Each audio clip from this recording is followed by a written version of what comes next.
La nuit du 16 novembre 1957 tombe comme un linceul glacial sur la petite ville de Plainfield, Wisconsin. Le vent mordant murmure à travers les champs de maïs dépouillés, portant avec lui une tension inhabituelle qui s'est emparée de la communauté depuis la disparition de Bernice Warden, la propriétaire respectée de la quincaillerie locale. Les derniers à l'avoir vu ont mentionné son dernier client, le solitaire et étrange Ed Gain. C'est ainsi que les phares de la voiture du shérif Art Schley fendent l'obscurité, se dirigeant vers la ferme isolée des Gain, un lieu que les enfants évitent et que les adultes décrivent à voix basse. En s'approchant de la bâtisse délabrée, un silence anormal pèse dans l'air, seulement brisé par le craquement de leurs pas sur le porche en bois pourri. Une odeur faible mais nauséabonde, un mélange de terre humide et de viande avariée, flotte déjà, un présage de l'abomination qui les attend derrière la porte. Une fois à l'intérieur, après avoir forcé l'entrée, la première vague de puanteur les frappe avec la force d'un coup de poing. L'air est épais, vicié, chargé d'une odeur de mort ancienne et de décomposition qui s'accroche à la gorge. La lumière tremblante de leurs lampes de poche danse sur un chaos indescriptible. Des piles de magazines, des boîtes de conserve rouillées, des outils et une saleté si profonde qu'elle semble avoir fusionné avec le sol. Mais c'est dans la cuisine d'été que la véritable horreur se révèle. Suspendu par les chevilles à une poutre du plafond, le corps de Bernice Warden, décapité, éviscéré avec une précision chirurgicale, comme un cerf après la chasse. La vision est si grotesque, si inhumaine, qu'elle paralyse les officiers. Ce n'est pas une scène de crime passionnel, c'est une œuvre d'art macabre, l'expression d'une folie méthodique et insondable qui dépasse tout ce qu'ils auraient pu imaginer. Le choc initial laisse rapidement place à une horreur encore plus profonde à mesure que les enquêteurs explorent le reste de la maison. Chaque pièce est un nouveau chapitre d'un conte cauchemardesque. Des crânes humains sont soigneusement découpés pour servir de bol sur une table. Des abat-jours, confectionnés avec une peau humaine tannée et tendue, diffusent une lumière jaune et morbide. Une chaise est recouverte d'un patchwork de visages humains, leurs expressions figées dans une agonie silencieuse. Et puis, la pièce de résistance, une panoplie d'artefacts féminins, des masques faits à partir de visages de femmes, des gilets et des leggings cousus avec de la peau humaine, comme si leur créateur cherchait à se vêtir d'une nouvelle identité. La ferme Gain n'est pas une simple maison, c'est un sanctuaire dédié à la mort, un atelier où la folie a transformé des êtres humains en objets. La nouvelle de cette découverte se répand comme une traînée de poudre, brisant à jamais l'illusion de sécurité de l'Amérique rurale. Edward Gain est né en 1906, non pas dans une maison, mais dans une prison psychologique érigée par sa mère, Augusta. Fanatique religieuse au tempérament de fer, elle voyait le péché partout et considérait le monde extérieur, en particulier les femmes, comme des instruments de Satan. La ferme isolée de Plainfield, acquise en 1914, est devenue sa forteresse, un lieu où elle pouvait sculpter l'esprit de ses deux fils, Henry et Ed, à l'abri de toute influence corruptrice. Le père, George, un alcoolique passif et brisé, n'offrait aucune protection contre la tyrannie maternelle.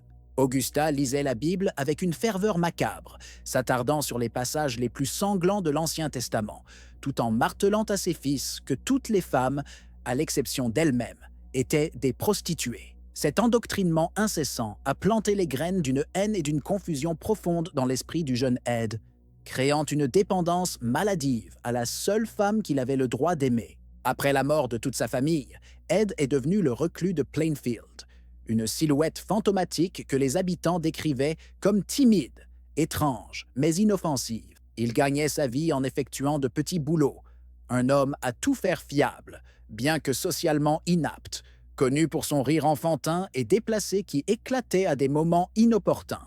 Il vivait dans une misère indescriptible, la maison tombant en ruine autour de lui, à l'exception notable de la chambre de sa mère. Cette pièce, ainsi que le salon, restait immaculée, scellée comme un sanctuaire, un mémorial à la matriarche qui continuait de régner sur sa vie depuis l'au-delà. Cette dichotomie saisissante entre la saleté de son quotidien et la propreté méticuleuse des quartiers de sa mère était le reflet parfait de son esprit fracturé, un espace où la dévotion filiale côtoyait une dépravation cachée, invisible aux yeux de tous ceux qui le croisaient. La mort d'Augusta en 1945 a été le catalyseur qui a fait basculer Ed dans la folie totale. Perdre sa mère, c'était perdre son ancre, sa raison d'être, son unique repère dans un monde qu'on lui avait appris à haïr. Le vide qu'elle a laissé était un abîme insondable. C'est alors qu'a germé dans son esprit une idée aussi monstrueuse que désespérée. S'il ne pouvait pas la ravoir, il pouvait peut-être la devenir. Cette obsession l'a conduit à étudier l'anatomie féminine dans des livres médicaux et des magazines pornographiques et à commencer ses expéditions nocturnes dans les cimetières locaux. Armé d'une pelle et d'une connaissance des dates de décès, il exhumait les corps de femmes d'âge mûr récemment décédées. Des femmes qui, dans son esprit tordu, ressemblaient à sa mère. Il ne s'agissait pas de nécrophilie au sens sexuel, mais d'une quête macabre pour rassembler les matériaux nécessaires à sa propre et horrible transformation.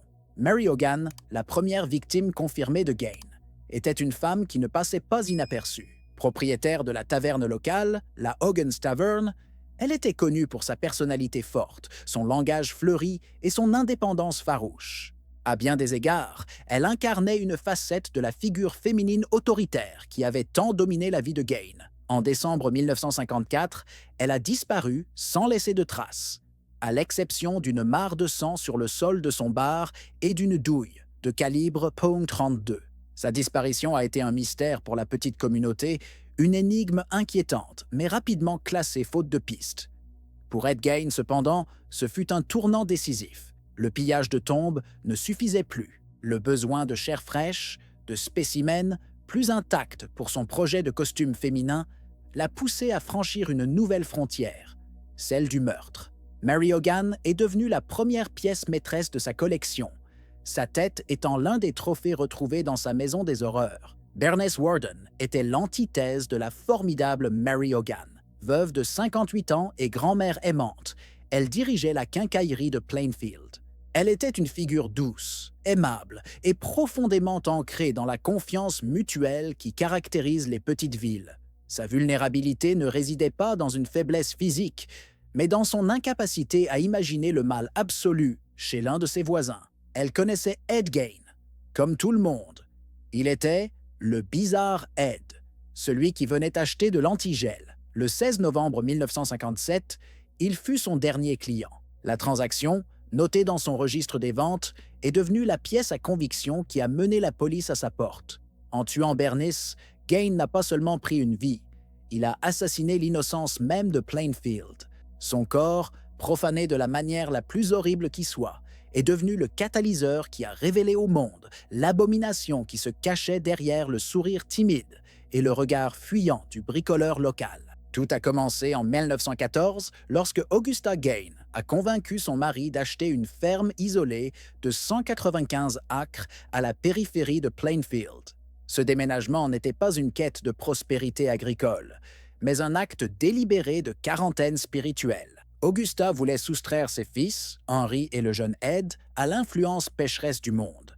La ferme est devenue leur île, un royaume de travail acharné et de ferveur religieuse, où la Bible était le seul livre autorisé, et la voix de leur mère, la seule loi. George Gain, le père, s'est lentement dissous dans l'alcool, devenant une ombre silencieuse et inefficace. Sa mort en 1940, due à une insuffisance cardiaque, a à peine modifié la dynamique familiale. Il était déjà parti depuis longtemps, laissant ses fils entièrement sous l'emprise psychologique de leur mère, dans un isolement qui allait devenir le terreau de la future folie d'Ed. Le 16 mai 1944, une tragédie au relent suspect a frappé la ferme. Alors qu'il brûlait des broussailles, un feu de tourbe s'est déclaré, enveloppant la propriété d'une épaisse fumée. Plus tard dans la journée, Ed s'est rendu en ville pour signaler la disparition de son frère, Henry. À leur retour, malgré la faible visibilité, Ed a conduit les autorités directement au corps de son frère. Henry gisait face contre terre, apparemment mort d'asphyxie, sans la moindre brûlure. Cependant, des ecchymoses ont été découvertes plus tard sur sa tête. Étonnamment, dans le chaos de l'incendie, ces détails ont été ignorés et la mort a été classée comme accidentelle. Rétrospectivement, beaucoup pensent que ce fut le premier meurtre d'Ed. peut être déclenchée par une dispute concernant la critique croissante d'Henry envers leur mère. Cette enquête bâclée fut une occasion manquée cruciale, une porte laissée ouverte pour que les ténèbres d'Ed puissent grandir sans entrave. 1 an et demi plus tard, le 29 décembre 1945, la reine despote est tombée. Augusta Gain a succombé à une série d'attaques cérébrales, laissant Ed, à 39 ans, complètement seul au monde. Ce ne fut pas une libération, mais un cataclysme. La seule personne qui structurait son univers, qui était à la fois sa tortionnaire et son unique objet d'amour, avait disparu. Le silence dans la ferme devint assourdissant. En réponse, Ed a transformé la maison en un mausolée. Il a cloué les portes de la chambre d'Augusta, du salon et d'une autre pièce à l'étage, préservant ces espaces comme des reliques sacrées, intactes et figées dans le temps. Il s'est retiré pour vivre dans une seule petite pièce à côté de la cuisine, laissant le reste de la maison sombrer dans la crasse et le désordre, tandis que le sanctuaire de sa mère restait pur. C'était le début de sa descente, un effort désespéré pour arrêter le temps et empêcher sa mère de le quitter vraiment. Abandonné à sa solitude et à ses pensées de plus en plus désordonnées, Ed a commencé à explorer de nouveaux moyens de combler le vide laissé par sa mère. Entre 1947 et 1952, il s'est lancé dans une série d'expéditions nocturnes. Après avoir lu les avis de décès dans le journal local, il se rendait dans les cimetières voisins sous le couvert de la nuit. Avec un ami presque aussi inadapté que lui, Gus, il a exhumé les tombes de femmes d'âge mûr récemment décédées. Selon ses propres aveux, il était dans un état de torpeur et ne se souvenait pas toujours de ce qu'il faisait. Il ramenait des corps entiers ou des parties de corps à la ferme, non pas pour des actes sexuels, mais pour une dissection morbide. Il voulait comprendre l'anatomie féminine et surtout, il a commencé à tanner leur peau, les premières étapes de son projet ultime. Créer un costume de femme pour pouvoir, littéralement, se glisser dans la peau d'une autre. En 1954, la profanation de tombes ne suffisait plus pour satisfaire les pulsions de Gain. Les corps exhumés étaient donc souvent en mauvais état, impropres à César. Son esprit tordu a alors fait un saut logique et monstrueux. Il avait besoin de spécimens plus frais.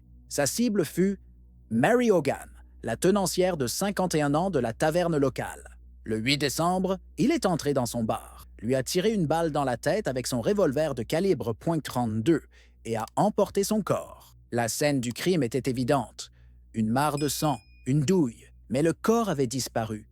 Et personne n'a pensé à interroger le voisin timide et bizarre. Pour Gain, ce fut une réussite enivrante.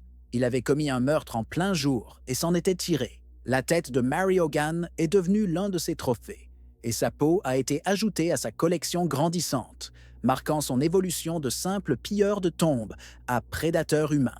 Le matin du 16 novembre 1957, Ed Gain est entré dans la quincaillerie de Bernice Worden. Il était un client régulier, et sa présence n'avait rien d'alarmant. Ce jour-là, son achat était un gallon d'antigel, une transaction banale que Bernice a consciencieusement notée sur son carnet de vente. C'est ce petit bout de papier qui allait signer sa perte.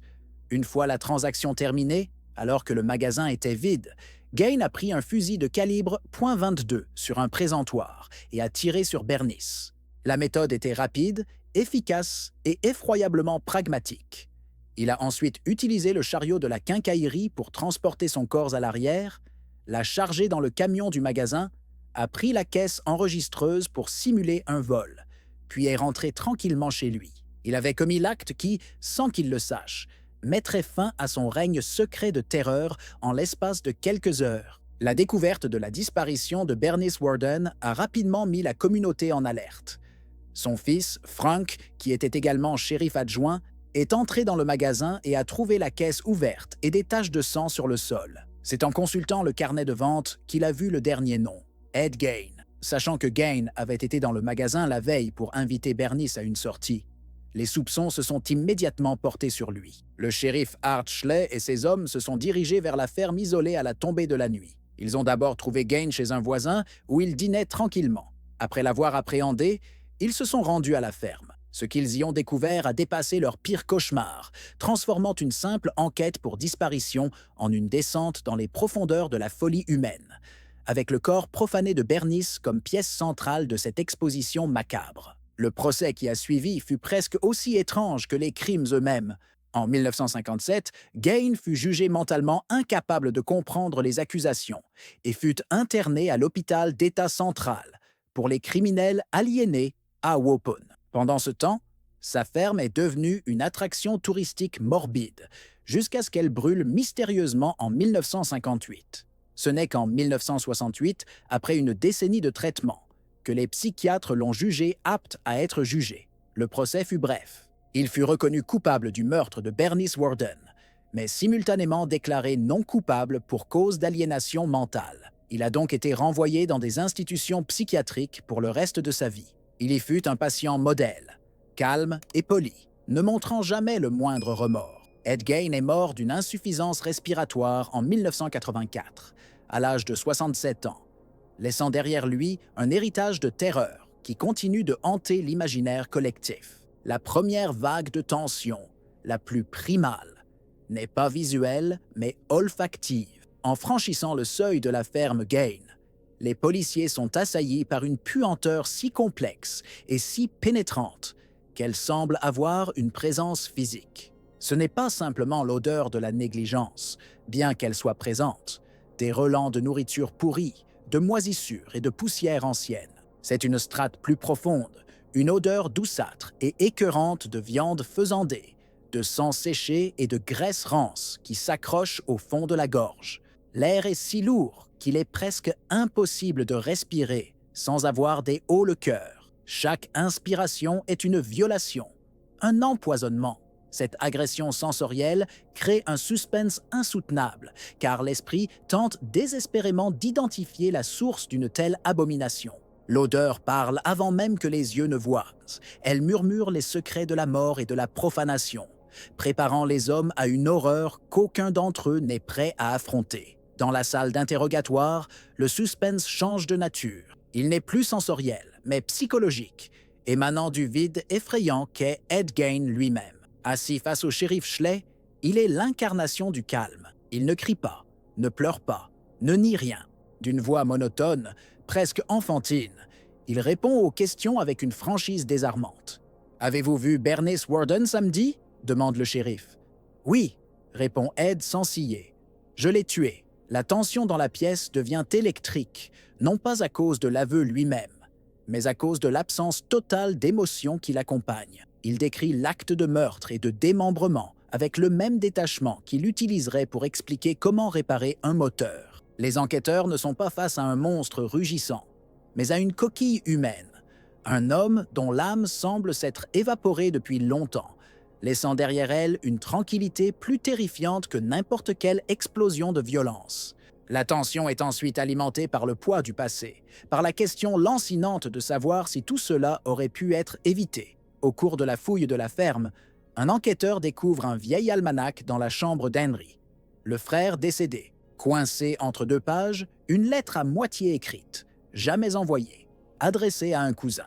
Dans une écriture hésitante, Henry y exprime une inquiétude diffuse concernant Ed. Il parle de l'obsession croissante de son frère pour leur mère après sa dernière attaque, de ses lectures nocturnes sur l'anatomie et des blagues bizarres qu'il fait sur la peau humaine. La lettre s'arrête brusquement, datée de quelques semaines seulement avant l'incendie qui l'a tué. Ce morceau de papier devient une relique tragique. Le suspense n'est plus de savoir ce qu'Ed a fait, mais depuis quand il est ce monstre. La mort d'Henry, autrefois considérée comme un accident, se teinte d'une nuance sinistre, soulevant le spectre d'un premier meurtre, d'un premier secret enfoui sous la fumée. Un point culminant de la tension survient lors des aveux, avec une révélation qui redéfinit la nature même de l'horreur. Au départ, les enquêteurs, confrontés à une myriade de restes humains, supposent qu'ils ont affaire à un tueur en série prolifique, avec des dizaines de victimes non identifiées. La presse s'emballe. Le pays est horrifié par l'ampleur du massacre présumé. Mais Gain, dans sa confession détachée, corrige cette hypothèse. Non, explique-t-il calmement, il n'a tué que 2 femmes, Mary Hogan et Bernice Worden. Le reste, tout le reste provient des tombes. Cette déclaration provoque un frisson d'un genre nouveau. Le soulagement potentiel de ne pas avoir affaire à un tueur de masse est immédiatement balayé par la prise de conscience d'avoir affaire à quelque chose d'autre, un ghoul, Un pilleur de sépultures qui a passé près d'une décennie à hanter les cimetières. L'horreur ne diminue pas. Elle se métamorphose, devenant plus étrange, plus profonde et d'une certaine manière encore plus dérangeante. Le dernier acte de suspense se joue devant une porte fermée. Au milieu du chaos et de la souillure de la ferme, une seule porte est intacte, propre et solidement verrouillée, celle de la chambre d'Augusta. C'est le seul moment où Ed Gein montre une once d'émotion, suppliant les officiers de ne pas y entrer, de laisser sa mère en paix. L'imagination des policiers s'enflamme. Qu'y a-t-il derrière cette porte? Le corps momifié d'Augusta, assis dans son fauteuil à bascule, une scène de crime encore plus atroce que les autres? La tension est à son comble lorsqu'il force la serrure. La porte grince en s'ouvrant sur rien, ou plutôt une pièce parfaitement rangée, figée en 1945. Le lit est fait, les meubles sont dépoussiérés. C'est un sanctuaire impeccable, au cœur de l'enfer. Le choc de cette normalité est presque plus grand que celui des horreurs. La véritable monstruosité n'était pas cachée derrière la porte, mais dans l'esprit de l'homme qui la gardait. Un esprit où le fantôme de sa mère était plus réel et plus puissant que n'importe quel cadavre. Le cœur psychologique de l'affaire Gein est un abîme de dépendance affective toxique, creusé et modelé par Augusta. Sa tyrannie n'était pas seulement faite de règles et de punitions, mais d'une manipulation psychologique subtile et constante.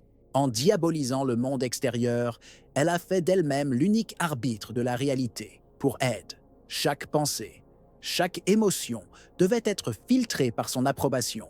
Elle lui a inculqué une vision paradoxale de la féminité. Elle-même était une sainte, une figure quasi divine, tandis que toutes les autres femmes étaient des créatures viles, des tentatrices destinées à le mener à sa perte. Cette dichotomie a créé une fracture insurmontable dans l'esprit d'Ed. Il ne pouvait ni désirer une autre femme sans ressentir une culpabilité écrasante, ni se détacher de l'emprise de sa mère. Après sa mort, il s'est retrouvé piégé avec une image idéalisée et terrifiante de la féminité qu'il ne pouvait que tenter de recréer de la manière la plus macabre qui soit. L'isolement de la ferme Gein n'était pas seulement géographique, c'était une condition existentielle. Cet éloignement a fonctionné comme une chambre d'écho pour la folie naissante d'Ed. Sans interaction sociale régulière pour ancrer sa perception de la réalité, ses fantasmes les plus sombres ont pu s'épanouir sans aucune contradiction. Dans le silence de la ferme délabrée, les sermons de sa mère continuaient de résonner, devenant la seule voix de sa conscience. La solitude a permis à ses obsessions de se métastaser, transformant un deuil pathologique en un projet de profanation et de meurtre. La communauté de Plainfield, bien que physiquement proche, était psychologiquement à des années-lumière. La ferme n'était plus simplement une partie du paysage du Wisconsin, mais une enclave de folie, un territoire où les lois de la société et de la raison avaient cessé de s'appliquer, remplacées par les délires d'un seul homme. Le cas Ed Gein est aussi une critique cinglante de l'innocence supposée des petites villes américaines du milieu du XXe siècle. Plainfield fonctionnait sur la base d'une confiance tacite et d'une tolérance envers les excentriques locaux. Ed était le bizarre Ed, un personnage inoffensif et pitoyable dans le folklore de la ville. Cette perception l'a protégé, agissant comme un bouclier d'invisibilité. Personne ne pouvait imaginer l'horreur, car cela ne correspondait pas aux récits qu'ils se racontaient sur eux-mêmes et sur leur communauté.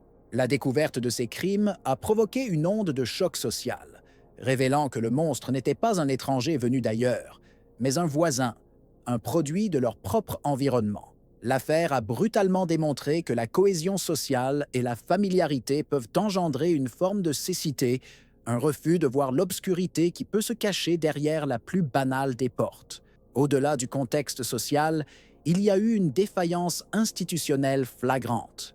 La mort suspecte d'Henry Gein, en 1944, est le point de bascule manqué de toute cette histoire. Dans une communauté rurale où les ressources policières étaient limitées et où l'on préférait éviter les scandales, l'enquête a été superficielle. Les ecchymoses sur la tête d'Henry ont été ignorées au profit de la version plus simple de l'accident. Cette négligence pose une question terrible. Une autopsie rigoureuse et un interrogatoire plus poussé d'Ed auraient-ils pu révéler la vérité et changer le cours de l'histoire? Cette incapacité ou ce refus de regarder de plus près a permis à Ed de comprendre qu'il pouvait littéralement se sortir d'un meurtre. C'est peut-être ce jour-là, au milieu des cendres et de la fumée, qu'il a compris qu'il pouvait opérer en toute impunité. Une leçon qui a ouvert la voie à une décennie d'horreur. Enfin, l'affaire Gain est une exploration terrifiante de la psyché masculine et des conséquences d'une répression sexuelle et identitaire absolue. Élevé dans la haine et la peur de la sexualité, Gain n'a jamais pu développer une identité masculine saine. Son désir, perverti par l'endoctrinement de sa mère, s'est tourné vers l'interdit ultime, la fusion avec la figure maternelle. Ces crimes ne peuvent être compris sans cette dimension psychanalytique. La création d'un costume de femme n'était pas un simple acte de folie, mais une tentative désespérée et littérale de résoudre une crise d'identité profonde. En s'enveloppant dans la peau de femme, il cherchait à s'approprier leur essence, à devenir celle qu'il aimait et haïssait. Ces actes sont le symptôme d'un esprit où les pulsions les plus fondamentales, privées de toute expression saine, ont muté pour devenir un artisanat de la mort et de la profanation. Le point culminant de l'affaire Gain n'est pas un acte de violence, mais un moment de révélation totale, une plongée sans retour dans l'esprit du mal. Cette nuit-là, dans la ferme glaciale, les enquêteurs ont méthodiquement déballé l'horreur. Le point de rupture n'a pas été la découverte du corps de Bernice Worden, aussi atroce fut-elle, mais la succession infinie de profanations qui a suivi. Un officier ouvre une boîte en carton et y trouve une collection de vulves humaines, salées et conservées. Un autre découvre une ceinture ornée de tétons humains. La lumière des lampes de poche se pose sur des masques faits de visages de femmes, sur un corset fabriqué à partir d'un torse féminin. Le véritable climax est ce moment de prise de conscience collective. Ils ne sont pas dans la maison d'un tueur, mais dans l'atelier d'un artisan de la mort. C'est la surcharge sensorielle et psychologique, le moment où la réalité se déchire, laissant les hommes les plus endurcis, brisés et nauséeux. Le dénouement commence dans le calme aseptisé d'une salle d'interrogatoire, où Gain, d'une voix placide, démêle le fil de ses atrocités. Il avoue tout, sans orgueil ni remords, comme s'il récitait une liste de courses. Cette confession, dans sa banalité, est la résolution la plus glaçante qui soit. Pendant ce temps, la nouvelle explose à l'extérieur, transformant Plainfield en l'épicentre d'un cirque médiatique. Des journalistes de tout le pays affluent, suivis par des curieux morbides, tous désireux d'apercevoir la maison des horreurs. Pour les habitants, la honte et la peur remplacent la tranquillité. Ils deviennent les voisins du monstre. Leurs enfants craignent désormais l'obscurité, et les portes sont verrouillées pour la première fois. La confiance qui cimentait leur communauté s'est évaporée, remplacée par la suspicion. Le véritable dénouement pour Plainfield n'est pas l'arrestation de Gain, mais la mort de son innocence. La réponse judiciaire a apporté une résolution complexe et insatisfaisante pour beaucoup. Déclaré mentalement inapte, Ed Gain a échappé à un procès pénal traditionnel et a été interné. Il n'y aurait pas de potence, pas de vengeance claire, seulement le confinement d'un esprit malade. Le sort de la ferme, quant à lui, a trouvé une conclusion plus définitive et symbolique. Devenue une attraction macabre, la propriété et son contenu devaient être vendus aux enchères. Mais dans la nuit du 20 mars 1958, un incendie d'origine criminelle a réduit la maison en cendres. Cet acte, jamais revendiqué, mais largement approuvé par les habitants, était un exorcisme communautaire. C'était la seule façon pour la ville de cautériser la blessure, d'effacer le mal de leur paysage et de leur mémoire. En brûlant la maison, les habitants de Plainfield ont tenté de détruire le sanctuaire de Gain et de reprendre le contrôle de leur propre histoire. Pour les familles des victimes, le dénouement n'a apporté aucune paix, seulement des réponses horribles à des questions douloureuses. Pour Frank Worden, le fils de Bernice, la tragédie était doublement cruelle. En tant que shérif adjoint, il a dû naviguer entre son deuil personnel et son devoir professionnel, menant l'enquête qui a révélé la profanation du corps de sa propre mère. Le traumatisme de cette découverte l'a hanté pour le reste de sa vie. Pour les proches de Mary Hogan, la nouvelle a mis fin à 3 ans d'incertitude angoissante, mais l'a remplacée par la certitude d'une fin barbare. Le dénouement, pour ces familles, est une histoire de chagrin sans fin. Un rappel brutal que derrière les grands titres sensationnels sur le bûcher de Plainfield se trouvaient des vies brisées, des mères et des sœurs, dont la mémoire a été à jamais souillée par les actes d'un seul homme. Le dénouement ultime et le plus durable de l'affaire Gain n'a pas eu lieu dans un tribunal ou un cimetière, mais dans l'imaginaire culturel. La folie d'Ed Gain était si unique, si archétypale, qu'elle s'est échappée de la réalité pour devenir un mythe. Son histoire a fourni la matière première pour certains des monstres les plus emblématiques de la fiction d'horreur. Le complexe d'Œdipe tordu et la taxidermie humaine ont donné naissance à Norman Bates dans Psychose. Sa panoplie de masques et de meubles en peau humaine a inspiré Leatherface dans Massacre à la tronçonneuse. Son désir de se transformer en femme en portant la peau de ses victimes a été une influence directe pour Buffalo Bill dans Le silence des agneaux. Ainsi, bien que l'homme soit mort dans l'anonymat d'un hôpital psychiatrique, le monstre qu'il a créé est devenu immortel, un fantôme qui continue de hanter nos cauchemars collectifs. L'affaire Ed Gain n'est finalement pas que l'histoire d'un monstre isolé, mais le sombre miroir de nos propres peurs concernant la famille, la solitude et la folie. Elle nous rappelle de manière brutale comment l'esprit humain, lorsqu'il est soumis à un isolement extrême, à des abus psychologiques et à une répression implacable, peut se déformer jusqu'à devenir méconnaissable. Gain était un tueur, un profanateur, mais il était aussi la création monstrueuse d'une relation familiale toxique, une graine de folie plantée dans l'enfance qui a fleuri dans les actes les plus inimaginables. Son histoire trouble la frontière confortable entre le bien et le mal, nous obligeant à nous poser une question profondément dérangeante. Où commence le monstre et où finit la victime? La folie naît-elle dans l'acte final de violence ou prend-elle racine bien avant, dans le silence d'une ferme isolée, où un enfant apprend à haïr le monde et à n'aimer que son propre bourreau?